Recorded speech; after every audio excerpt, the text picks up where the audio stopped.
Budiman. Perkenalkan, saya Angel Kano Abigail Wahyati. Saya adalah mahasiswa di semester 8, kelas Y 8A.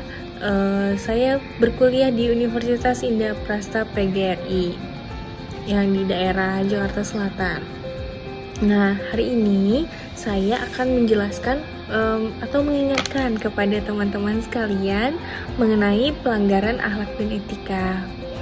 Mengajak Anda juga untuk merenung bersama mengenai sesuatu yang mendasar dalam kehidupan kita sebagai manusia, sebagai individu dan sebagai bagian dari masyarakat, yaitu akhlak dan etika.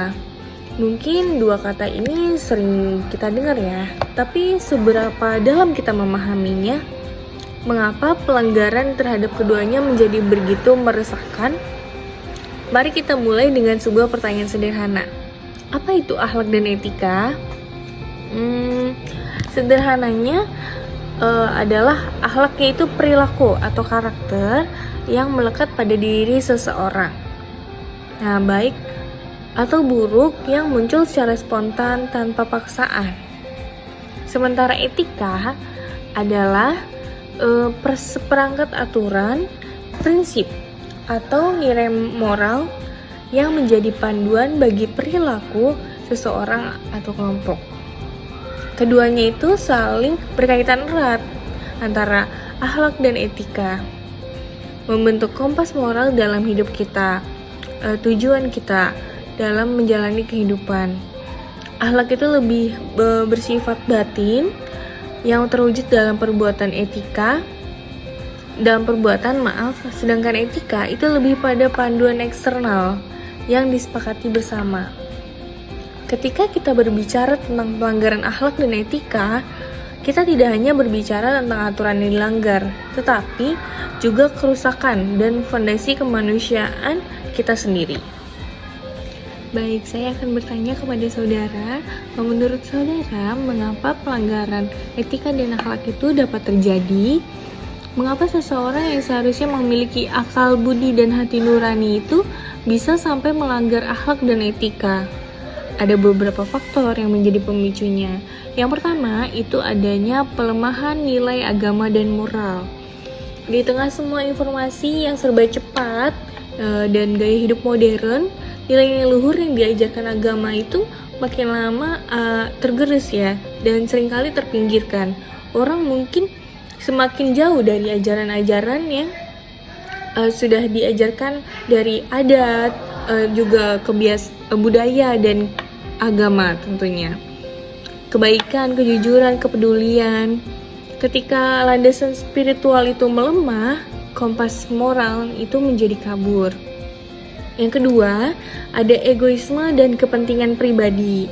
Manusia itu adalah makhluk sosial. Jadi kalau misalnya manusia itu berubah menjadi egois dan mementingkan kepentingan pribadi, entah itu kekuasaan, kekayaan, popularitas, dan kenyamanan ditempatkan atas segalanya, etika dan akhlak itu seringkali dikorbankan. Kita melihatnya dalam kasus korupsi, di mana segelintir orang itu banyak yang merampas hak-hak rakyat kecil. Banyak yang dirampas demi memperkaya diri, demi kebutuhan dirinya sendiri. Orang tersebut tega melakukan itu terhadap orang lain. Lalu yang ketiga, ada tekanan sosial dan lingkungan. Lingkungan di sekitar ini memiliki pengaruh yang besar ya, saudara sekalian. Jika seseorang berada di lingkungan yang primitif terhadap pelanggaran, kurangnya empati dan kepedulian. Itu adalah poin yang keempat. Pelanggaran akhlak dan etika seringkali terjadi karena minimnya empati, kemampuan untuk merasakan apa yang dirasakan orang lain. Jadi, kalau misalnya seseorang yang memiliki empatinya mati, itu biasanya dia tidak bisa merasakan bagaimana menjadi orang tersebut. Yang biasa sering dilakukan orang itu misalnya menyebarkan berita palsu atau hoax di sosial media. Nah, jadi dia tidak tahu perasaan yang dia sebarkan itu, perasaannya. bagaimana sedih, marah, atau itu kan merupakan hak yang seharusnya didapat oleh orang tersebut. Yang kelima, perkembangan teknologi dan ruang digital. Era digital dengan segala kemudahannya juga membawa tantangan baru. Batasan etika di dunia maya seringkali lebih longgar, membuat seseorang berani untuk melakukan tindakan-tindakan yang di luar batas ekstrim. Lalu ada dampak pelanggaran etika. Selanjutnya ada dampak pelanggaran akhlak dan etika. Yang pertama itu ada kerusakan diri sendiri.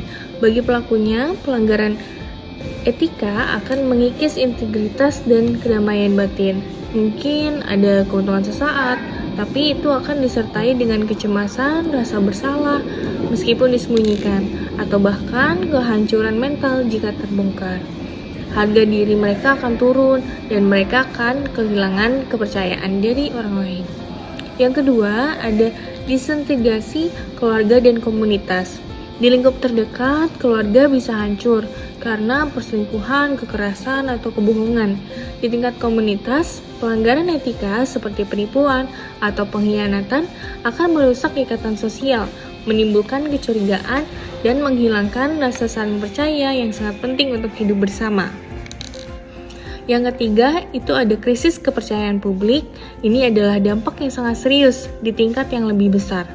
Ketika pejabat publik, pemimpin agama, atau tokoh masyarakat melakukan pelanggaran etika, publik akan kehilangan kepercayaan. Ini akan mengikis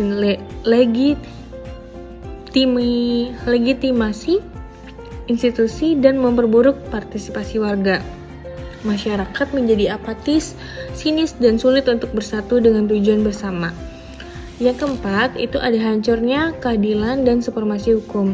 Di ranah hukum, pelanggaran etika seperti suap, rekayasa kasus, penyalahgunaan wewenang akan menghancurkan keadilan. Hukum menjadi tumpul ke atas dan tajam ke bawah. Akibatnya, masyarakat miskin dan rentan semakin tertindas, sementara para pelaku kejahatan bisa lolos dari jerat hukum. Yang kelima, ada penghambatan pembangunan bangsa. Pada skala yang lebih besar, pelanggaran akhlak dan etika terus terbentuk dari korupsi, kolusi, dan menghambat pembangunan bangsa. Dana yang seharusnya untuk pendidikan, kesehatan, dan infrastruktur malah masuk ke kantong pribadi. Sumber daya terbuang sia-sia, dan potensi bangsa untuk maju menjadi terhambat. Melihat dari pelanggaran etika dan akhlak yang begitu banyak, jelas pelanggaran akhlak dan etika itu bukanlah masalah sepele. Ini adalah ancaman nyata bagi keberlangsungan hidup kita sebagai individu yang bermartabat dan sebagai bangsa yang beradab. Lalu bagaimana cara kita bisa mengembalikan kompas moral kita? Yang pertama itu bisa dimulai dari diri sendiri. Setiap dari kita itu harus berkomitmen untuk memegang teguh nilai-nilai kejujuran, integritas, empati, dan tanggung jawab. Mulai dari hal-hal kecil, dari cara berbicara, berpakaian, dan berinteraksi dengan keluarga, teman, hingga orang asing. Yang kedua, ada peran keluarga dan pendidikan. Keluarga adalah tempat pertama untuk mendapatkan pendidikan. Orang tua harus menanamkan nilai-nilai akhlak dan etika sedini mungkin. Sekolah juga memiliki peran krusial dalam membentuk karakter siswa. Bukan hanya kecerdasan intelektual, tapi juga kecerdasan berkarakter. Yang selanjutnya adalah lingkungan yang mendukung. Kita perlu membangun lingkungan yang mendorong perilaku etis dan tidak mentolerir pelanggaran. Ini berarti berani menegur jika melihat ketidakadilan, berani melaporkan jika terjadi pelanggaran, dan berani menjadi teladan kebaikan. Yang terakhir itu ada penegakan hukum yang adil. Pemerintah dan aparat penegak hukum harus menjalankan tugasnya dengan tegas, tanpa pandang bulu. Keadilan harus ditegakkan agar ada efek yang jerah dan masyarakat percaya bahwa kejahatan tidak akan dibiarkan. Hadirin sekalian, akhlak dan etika bukanlah sekedar teori di buku-buku. Ia adalah nafas kehidupan. Jadi, ia adalah pondasi dari segala bentuk kemajuan, keharmonisan, dan kebahagiaan sejati. Mari kita bersama-sama menjaga, memelihara, dan menjunjung tinggi akhlak dan etika dalam setiap langkah kita dan keputusan kita. Demikian yang bisa saya sampaikan. Semoga saudara bisa mencerna apa yang saya sampaikan dan bisa di-share ke sahabat, kerabat, atau keluarga, rekan yang membutuhkan pesan mengenai pelanggaran etika dan akhlak. Terima kasih.